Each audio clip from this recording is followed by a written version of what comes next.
wabarakatuh.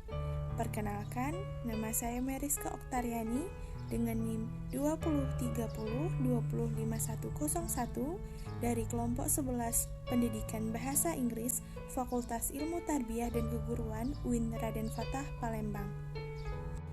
Yang terhormat kepada Bapak Mukti Ali MPDI selaku dosen pengampu pada mata kuliah Studi Keislaman.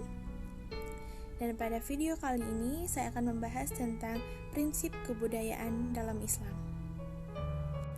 Berbicara tentang Islam, Islam datang dan hadir itu untuk membimbing kita kepada arah dan jalan yang lebih baik, arah yang sudah Allah berikan kenikmatannya kepada kita sebagai umat manusia.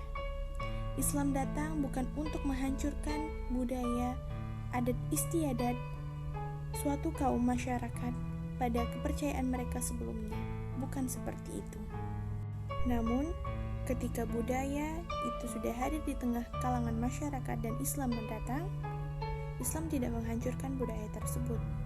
Namun dengan waktu yang bersamaan, Islam memberikan sebuah tanda-tanda kepada masyarakat agar terjauh dan terhindar dari hal-hal yang buruk yang tidak diinginkan dari suatu kalangan masyarakat tersebut dalam konteks kebudayaan.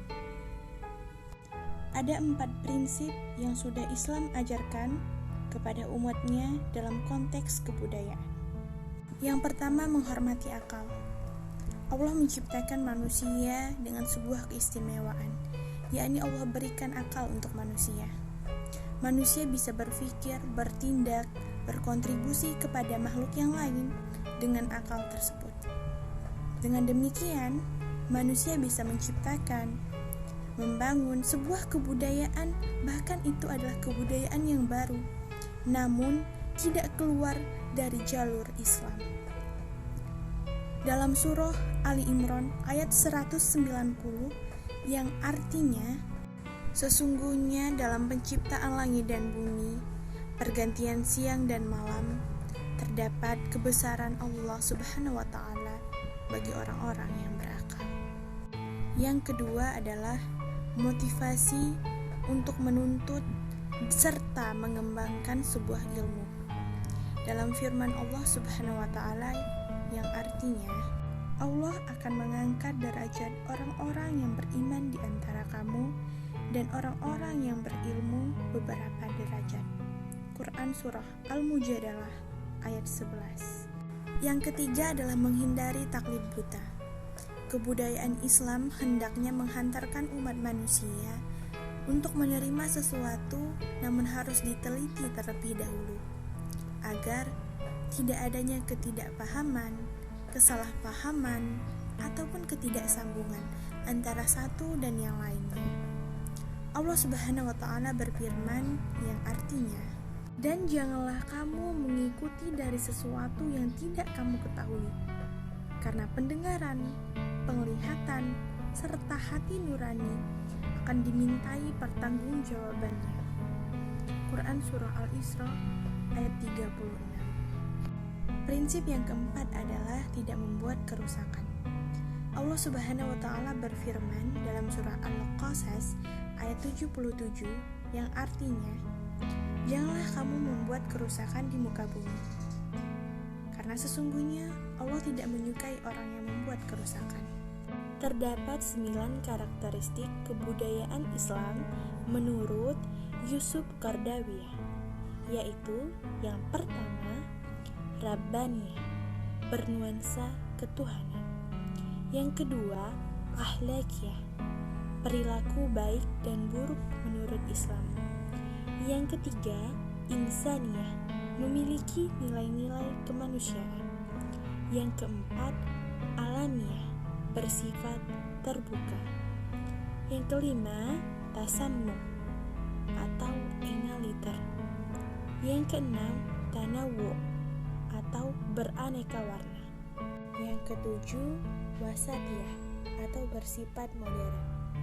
Yang kedelapan, Takamul atau terpadu. Dan yang terakhir adalah bangga pada diri sendiri. Islam pun membagi kebudayaan menjadi 3 macam golongan, Yang pertama, kebudayaan yang tidak bertentangan dengan Islam. Kita ketahui bahwasanya adat istiadat, kebiasaan suatu kalangan masyarakat adalah budayanya manusia. Jadi, adat istiadat itu bukanlah suatu kesalahan jikalau kita masih berada dalam konteks keislaman. Adat istiadat tersebut dilaksanakan dan diterapkan tidak menyimpang dari ajaran Islam, maka itu kebudayaan yang dibenarkan oleh Islam. Yang kedua adalah kebudayaan yang sebagian unsurnya bertentangan dengan Islam, namun direkonstruksi menjadi kebudayaan yang Islami. Dan yang ketiga adalah kebudayaan yang bertentangan dengan Islam. Berbicara tentang kebudayaan yang bertentangan dengan Islam, itu artinya kebudayaan itu tidak boleh diterapkan, ditumbuh kembangkan ataupun dilaksanakan oleh umat Islam karena tentu saja bertentangan dengan ajaran kita yang sudah ada pada Al-Quran dan Al-Hadis. Namun dengan sebuah catatan, jika agama lain ataupun kepercayaan lain melakukan, melaksanakan, dan menerapkan kebudayaan tersebut, kita sebagai umat muslim bertoleransilah kepada mereka. Kita hargai apa yang mereka laksanakan, apa yang mereka percayai tersebut. Namun, kita tidak boleh mengikuti ataupun mempercayai kebudayaan mereka, karena pedoman kita adalah pada Al-Quran dan Al-Hadis. Namun, menghormati dan menghargai adalah sebuah kewajiban, karena kita adalah saudara sesama manusia, saudara yang sebangsa ataupun saudara yang setanah air. Oke, terima kasih atas perhatiannya. Mungkin hanya itu saja yang bisa saya sampaikan pada video kali ini. Terima kasih. Wassalamualaikum warahmatullahi wabarakatuh.